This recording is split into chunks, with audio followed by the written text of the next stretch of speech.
반갑습니다. 성도 여러분, 10월 10일 토요일 한가람 아침 묵상에 오신 여러분을 환영하고 축복합니다.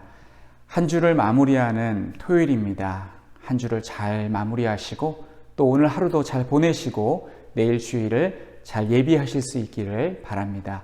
오늘 본문의 말씀은 마가복음 12장 18절부터 27절까지 말씀입니다. 부활이 없다 하는 사두개인들이 예수께 와서 물어 이르되, 선생님이여, 모세가 우리에게 써주기를 어떤 사람의 형이 자식이 없이 아내를 두고 죽으면 그 동생이 그 아내를 취하여 형을 위하여 상속자를 세울지니라 하였나이다.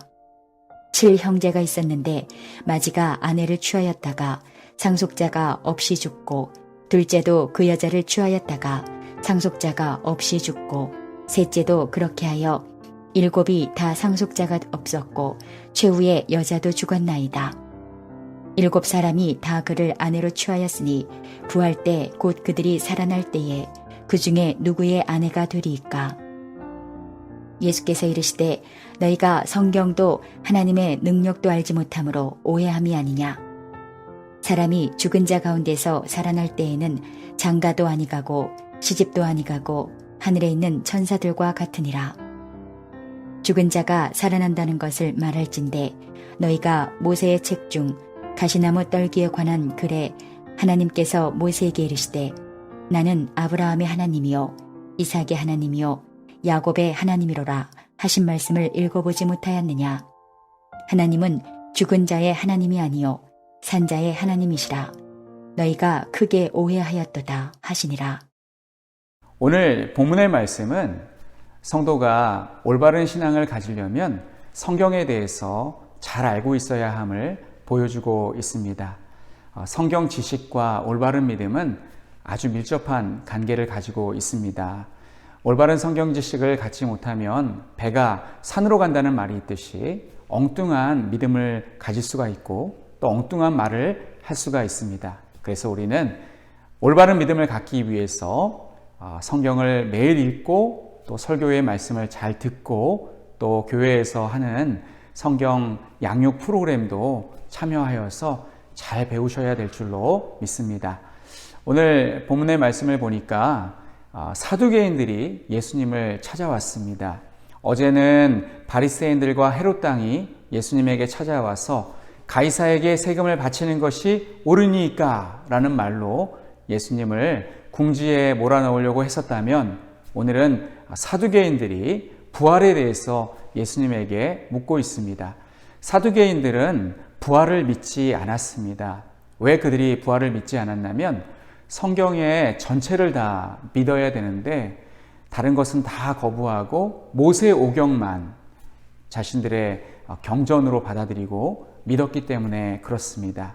모세 오경만 보다 보니 구약 성경 전반을 보지 않다 보니 부활 신앙을 갖기 힘들었던 것으로 보입니다.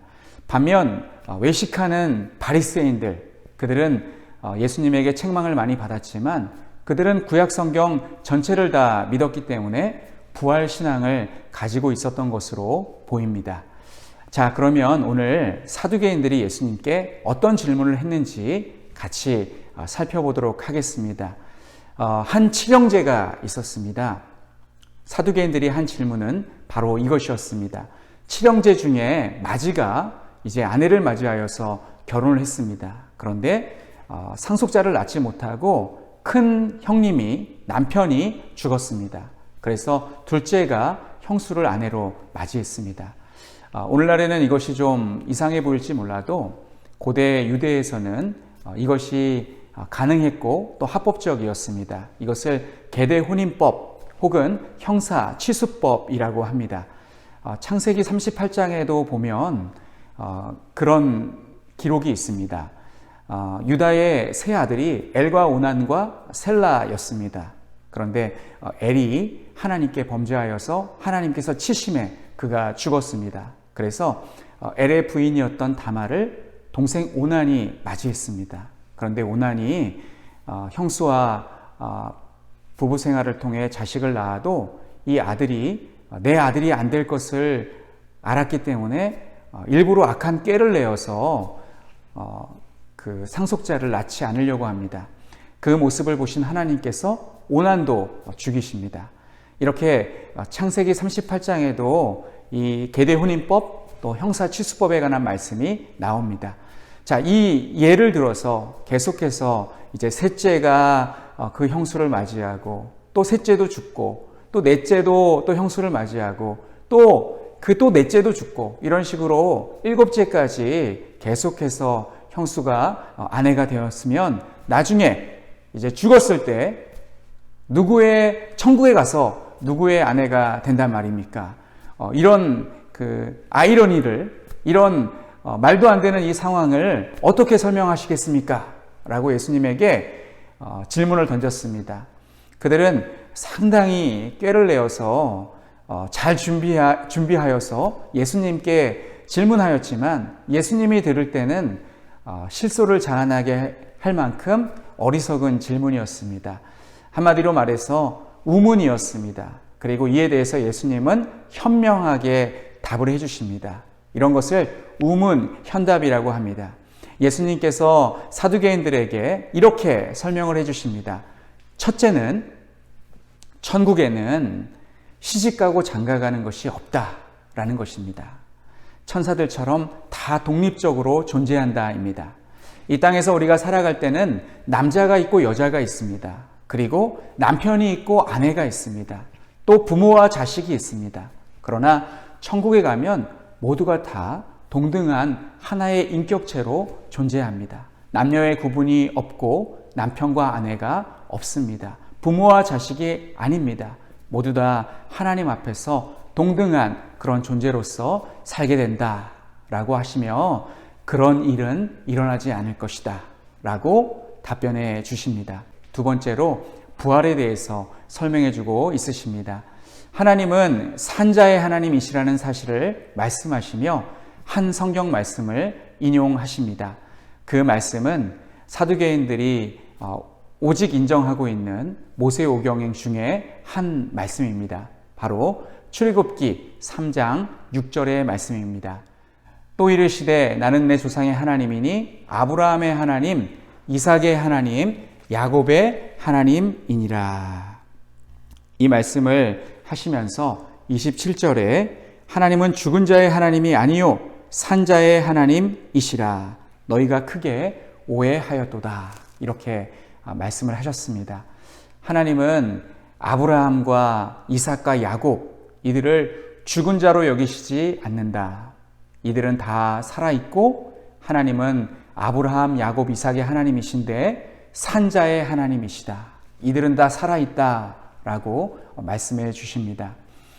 그리고 우리가 장차 죽게 되면 죽는 것은 그것으로 끝나는 것이 아니라 우리의 영혼은 천국에 살아있고 그리고 우리의 육신은 잠시 이 땅에 묻혀 있지만 마지막 부활 때에 다시 살아날 것을 예수님께서 말씀하고 있습니다.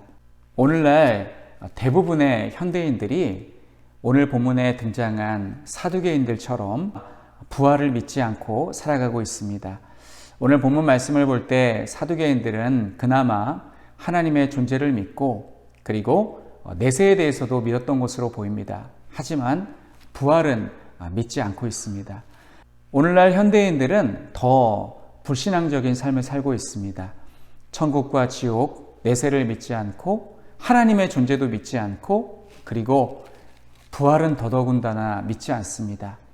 죽은 자가 다시 살아나는 것, 이것은 말도 안 되는 SF 공상 영화 같은 내용으로 치부해버리고 살아가고 있습니다. 믿지 않는 사람들이 부활을 믿지 않는 것은 어느 정도 이해할 수가 있습니다. 그들은 거듭나지 못했기 때문에 성경의 말씀을 하나님의 말씀으로 받아들이지 않기 때문에 그렇게 생각할 수 있습니다. 그런데 오늘날 부활신앙이 있다고 여기는 우리들은 과연 온전한 믿음을 가지고 있는가? 부활신앙을 의심 없이 우리가 확고하게 믿고 있는가? 그것에 대해서 잠깐 점검해 볼 필요가 있습니다. 만약 우리가 부활신앙이 확고하다면 이 땅을 살아갈 때 지금처럼 그렇게 무기력하게 살 수는 없을 것입니다. 그러나 우리가 부활신앙이 매우 약하기 때문에 정말 소망 없는 그런 삶을 살아가고 있는 듯한 모습을 우리가 보여주고 있지는 않습니까? 사랑하는 성도 여러분, 부활신앙을 가지시기를 바랍니다. 이 땅의 삶이 힘들고 어려워도, 그리고 질고와 질병으로 몸이 아프고 또 하루하루 사는 것이 괴롭다 할지라도 장차 영원한 하나님의 나라에 들어갈 소망과 또 이 무거운, 이 괴로운 육신의 몸을 벗고 하나님께서 주시는 새로운 몸, 부활한 몸으로 다시 살아갈 수 있을 것을 믿는다면 우리의 신앙이, 우리의 삶이 더욱더 하나님 안에서 풍성하고 또 기쁘고 즐겁게 될 줄로 믿습니다. 한 예화를 들고 오늘 설교의 말씀을 마치고자 합니다. 어떤 사람이 아주 가난했습니다. 그리고 그가 살고 있는 집은 정말 누추했습니다. 그래서 비가 오면 비가 새고 또 여러 가지 참 열악한 환경 가운데 살아가고 있었습니다. 그런데 어느 날 그 사람이 살고 있는 그 집이 재개발이 되어서 아파트가 새로 신축되게 되었습니다. 그래서 그 사람은 더 안 좋은 집으로 이사를 갔습니다. 그리고 하루하루 힘들게 살아가고 있는데 이 사람은 마음에 기쁨과 소망이 있었습니다. 왜냐하면 새로 올라가고 있는 그 아파트를 보면서 앞으로 내가 저 집에 들어가서 살게 될 것을 생각하니까 너무나 기쁘고 즐거워서 하루하루를 참아내면서 살아가고 있었습니다. 우리 성도의 삶도 이와 같다고 생각합니다. 우리가 장차 부활하게 될 것, 이것을 믿는다면 지금 낭망하고 낙심하고 살아가지는 않을 것입니다. 그러한 부활 신앙을 가지고 하루하루를 힘있고 소망이 넘치게 살아가시는 우리 모든 성도님들 되시기를 간절히 축복합니다. 우리 함께 기도할 기도의 제목은 다음과 같습니다. 흔들리지 않는 부활 신앙을 갖게 하옵소서.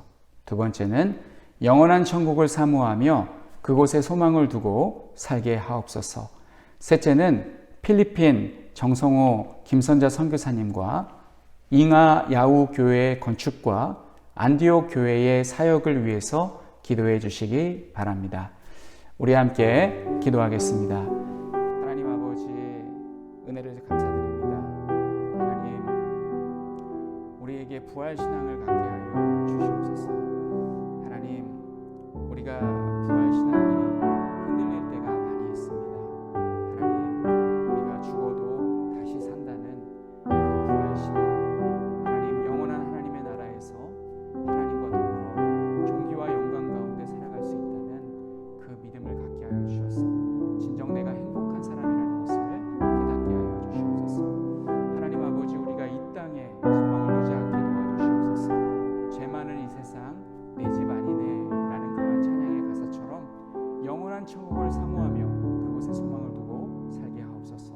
필리핀 정성호 김선자 선교사님과 함께하여 주시고, 특별히 필리핀의 잉하 야후 교회 건축과 안디옥 교회 사역 가운데 함께하여 주시옵소서. 예수님의 이름으로 기도합나이다. 아멘. 하나님 아버지, 은혜를 감사드립니다. 오늘 하루도 하나님의 은혜 가운데 지내게 하여 주시고, 또 하나님, 우리가 신앙이 약해질 때마다 부활 신앙을 다시 새롭게 할 수 있도록 인도하여 주시옵소서. 하나님, 우리가 죽어서 이 땅에서 끝이 아니라 절망으로 마치는 것이 아니라 앞으로 영원한 하나님의 나라에 가서 살고, 그리고 장차 예수님이 재림하시면 새 몸을 입고 다시 부활하게 될 것이라는 소망을 가지고 이 땅을 살아갈 수 있도록 인도하여 주시옵소서. 하나님 아버지, 오늘 하루도 우리 성도님들 살아갈 때에 하나님께서 은혜 베풀어 주시고 보호하여 주시고 지켜주셔서 하루를 하나님의 은혜 가운데 보람있게 살아갈 수 있도록 주님 축복하여 주시옵소서. 하나님의 은혜와 사랑을 감사드리며 예수님의 이름으로 기도하옵나이다. 아멘.